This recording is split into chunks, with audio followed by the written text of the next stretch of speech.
Hello, this is Mr. Bakri from Toronto International Academy. We are based in Mississauga and Oakville, Ontario, Canada. And in today's video, we're going to be speaking about the Ontario Literacy Test.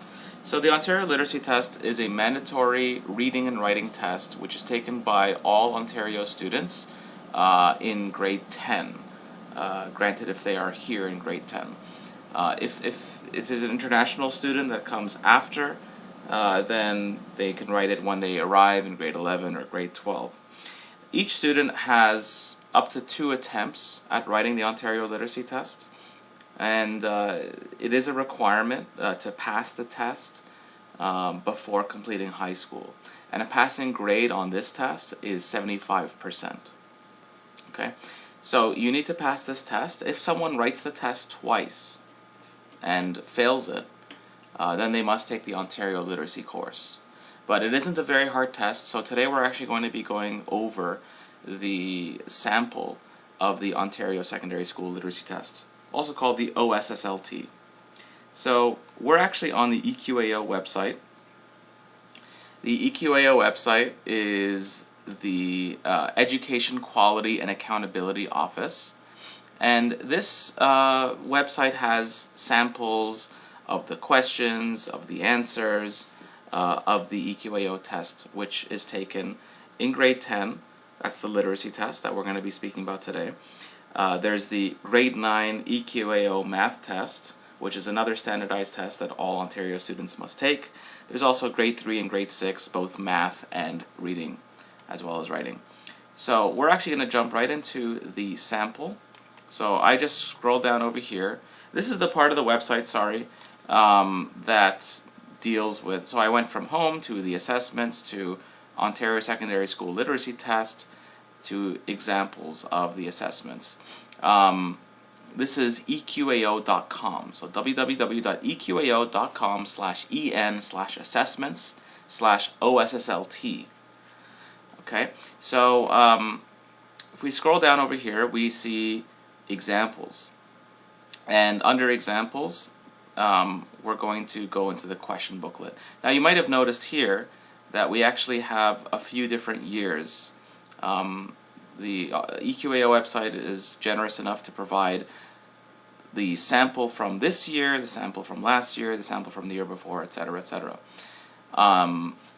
The literacy test is generally written in March or April every year by grade 10s in Ontario.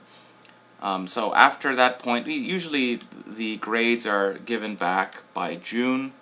So after that point, there are samples available from that year. The samples are actually a very good way to practice if you are a grade 10 student.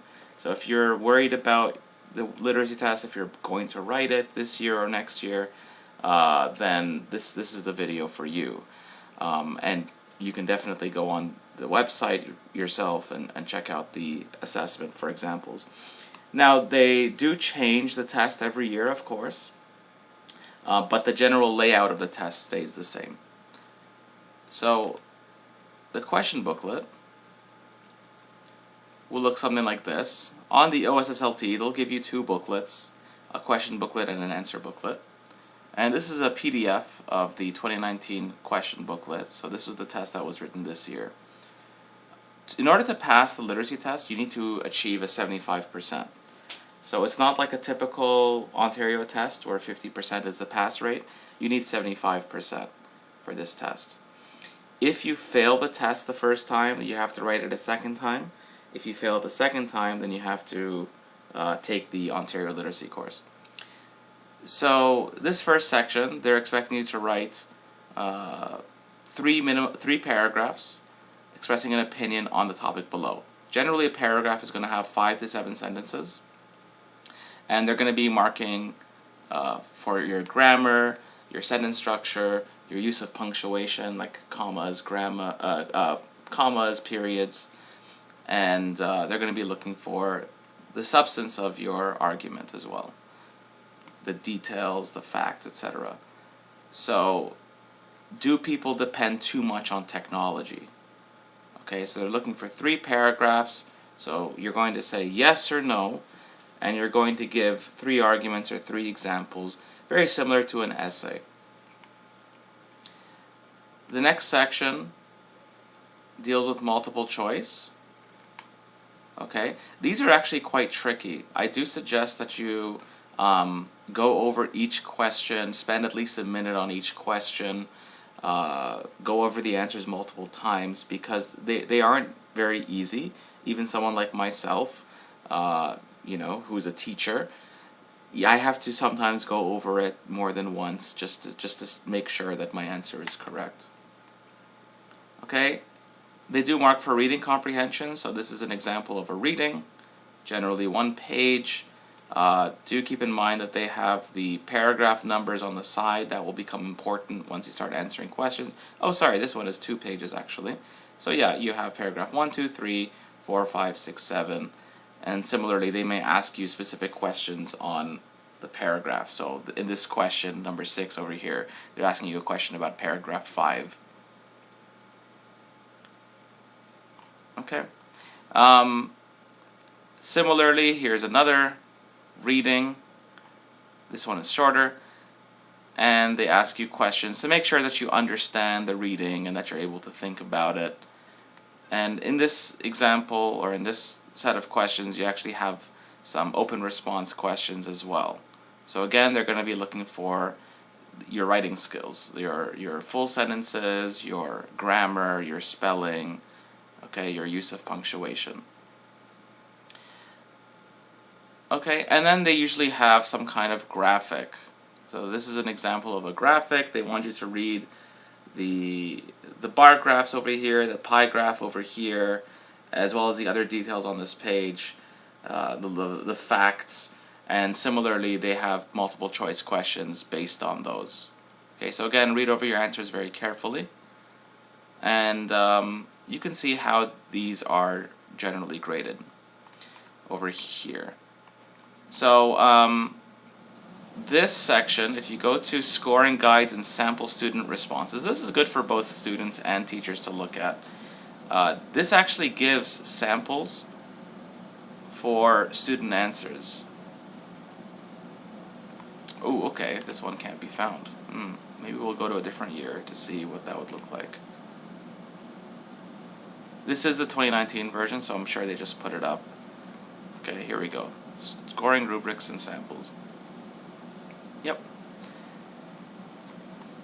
So what's great about this test is that they will actually show you how they're going to be marking it.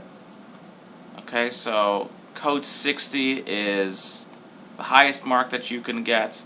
Code 10 is the lowest mark that you can get on a long writing topic development section. So this is kind of the lowest that you can get. There's no evidence provided. There's no organization. You can see that they're capitalizing. I do not know if homework improves learning because I have never done any homework. That doesn't really answer the question as to whether homework is useful or not, or whether it's conducive to good learning or not. And you can see that there's barely any use of punctuation. They're capitalizing letters that should not be capitalized. There's no detail. This one is a little bit better. I do think that homework improves learning because when you do homework, to shows you knew to do what it is. So again, a little bit more detailed, but the grammar is not correct. This is a little bit better, etc., etc., and you can go down to code 50, where you have a nice long detailed answer with commas, with correct spelling, with punctuation, and then you have even better. Now remember that it's not always quantity, it's quality. Okay, you want to minimize the amount of errors in your conventions when you're writing. Okay, and you have a few examples of these. So again, you can check this out at the EQAO website. This is Mr. Bakri from TIA, and I want you to have a great day, and best of luck on your tests. Take care.